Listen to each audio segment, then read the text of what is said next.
Hello दोस्तों, welcome to अपुन creative channel.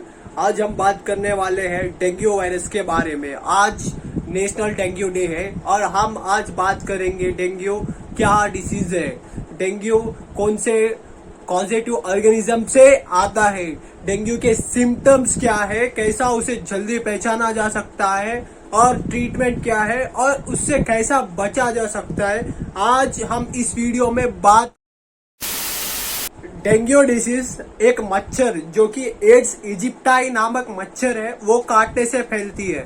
Dengue का जो कॉजेटिव ऑर्गेनिज्म है वो डेंगू वायरस है। ज्यादातर 80 से 90% लोग जो डेंगू से इन्फेक्ट होते वो लोगों को कोई सिम्टम नहीं रहता या माइल्ड सिम्टम्स रहते। 1 से 20% जो लोग रहते जिनको इन्फेक्शन होता वो सीवियर हेमोरेजिक फीवर के सिम्टम्स एक्सप्रेस करते हैं, जिसमें कि प्लेटलेट काउंट घट जाता है और ये कंडीशन बहुत ही सीरियस हो जाता है। डेंगू का जो डिसीज है उसमें ऑनसेट ऑफ फीवर सडन रहता है, अचानक से बुखार आ जाता है, आंख दर्द होता है और हाथी में दर्द। ये मेन फीचर्स होते हैं डेंगू के बीमारी को जानने के लिए। और ये डिसीज जो डेंगू है वो खासकर ट्रॉपिकल और सब ट्रॉपिकल रीजन्स में हम देख सकते हैं। ट्रॉपिकल और सब ट्रॉपिकल रीजन जैसे इंडिया है, जैसे अफ्रीकन कंट्रीज है और साउथ मैक्सिको, वैसे रीजन्स में ज्यादातर हम ये डेंगू डिसीज देख सकते हैं। और अचानक फ्लू के सिम्टम्स होते हैं। ज्यादातर जो डेंगू पेशेंट्स रहते हैं उन्हें फ्लू बोल के भी मिसअंडरस्टैंड करा जाता है। फ्लू जैसा आंख दर्द है, अचानक हाई फीवर है, रैशेस हो जाते हैं आंख पे, खून के रैशेस फेस पे भी आ जाते, पेटेशिये दिखता सारा पेरिफेरल रीजन्स में। ये डेंगू के जो डेफिनेशन है उसे हम बोल सकते। और ज्यादातर लोगों को दोस्तों ये प्रॉब्लम होती है कि डेंगू को और मलेरिया को सेपरेट में कैसे पहचाने। अभी डेंगू और मलेरिया दो भी मच्छर से होने वाली बीमारी है, लेकिन डेंगू और मलेरिया में ये फर्क है कि जो मलेरिया का मच्छर होता है वो एड्स इजिप्टाई नामक मच्छर होता है, जो कि रात के टाइम ज्यादा मिलता। लेकिन जो डेंगू का मच्छर होता वो है एड्स इजिप्टाई। मलेरिया का एनोफिलस मस्कीटो होता है और डेंगू का एड्स इजिप्टाई मस्कीटो होता है। एड्स इजिप्टाई मस्कीटो सुबह और शाम के टाइम ज्यादा दिखता है और दिन के टाइम ही ये पाया जाता है। अगर दिन के टाइम कोई मच्छर काट रहा है वो एड्स इजिप्टाई मस्कीटो होता है। और दूसरा डिफरेंस आके मलेरिया एक प्रोटिस्ट का डिसीज है और डेंगू एक वायरस से होने वाली डिसीज है। तीसरा डिफरेंस आके ये है कि इंक्यूबेशन पीरियड, मतलब जबकि मच्छर काटता है 2 से 4 दिन में ये सिम्टम्स देखना चालू हो जाते हैं डेंगू में, लेकिन मलेरिया में ये 14 से 15 दिन लगता है पहले सिम्टम्स बीमारी के दिखना। और चौथा डिफरेंस आके ये जो डेंगू इन्फेक्शन है, जब कोई इंसान को एक बार हो जाता वो दूसरे टाइम उससे लाइफ टाइम इम्यूनिटी मिल जाती है, दूसरे टाइम होने के चांसेस बहुत ही कम होते हैं। और दूसरी ओर मलेरिया बार बार हो सकता है और बहुत से बार देखा गया है कि सेम इन्फेक्शन बहुत ही ज्यादा टाइम तक चल के वही री इन्फेक्शन होता है मलेरिया में। और लास्ट पॉइंट यहाँ पे जो मेन डिफरेंस होता सिम्टम्स के अंदर, सिम्टम्स ये है मलेरिया में कि चिल्स, फीवर एक ही बार चढ़ जाता है और एक ही बार ठंडा होता है इंसान, अचानक से फिर पसीने जाने का, ये पसीने चले जाते हैं, ये हम देखते हैं। और सिर दर्द होता है, उल्टी आने की फीलिंग होती है, मतली होने की, नौजिया जो होता है वो फीलिंग देखा जाता है मलेरिया वालों में। यहाँ पे डेंगू वालों में ये सिर दर्द, आंख दर्द, पेट दर्द, हाथ दर्द, ये सारे देखे जाते हैं। इसके और एक्सेस में आंख के जो पीछे दर्द होता है वो इससे, और पेट दर्द और हड्डियों में दर्द, ये चीजों से हम डेंगू और मलेरिया को डिफरेंट कर सकते हैं। हड्डियों में दर्द होने के कारण डेंगू को हम बोन फीवर भी बोलते हैं। और एक बात दोस्तों, हाथी लाल होना और आंख पे जो रैशेस आते हैं उससे हम मलेरिया और डेंगू में डिफरेंस देख सकते हैं। डेंगू के 4 स्ट्रेन्स होते हैं दोस्तों, DNV1, DNV2, DNV3 और DNV4।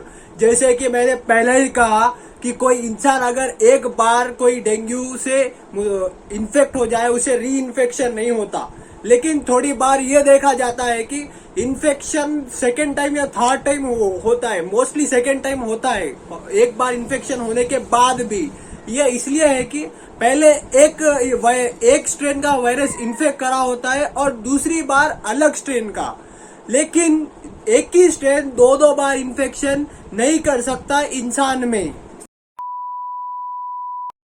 अभी हम बात करेंगे डेंगू के सिम्टम्स के बारे में।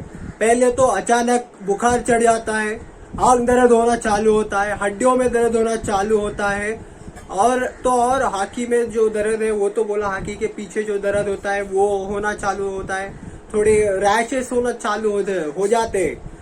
तो 2 दिन तक ये बुखार रहता और कम हो जाता।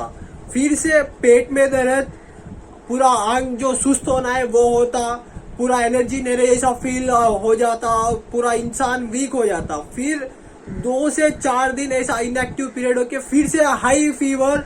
अभी ये टाइम पे आंख पे सारे रैशेस हो जाते, पेटेशिया, ये खून के थोड़े थोड़े स्पॉट्स दिखते हैं आंख पे, ये सारे हम देख सकते हैं डेंगू में। और तो और ज्यादातर लोगों के पास ये भी देखा जाता है कि डेंगू में आकर जो प्लेटलेट काउंट रहता है, लैब के जब रिपोर्ट देखते हैं, N1 जो टेस्ट भी कराते हैं उसमें तो एंटीबॉडीज पॉजिटिव आता है, वो अलग बात है।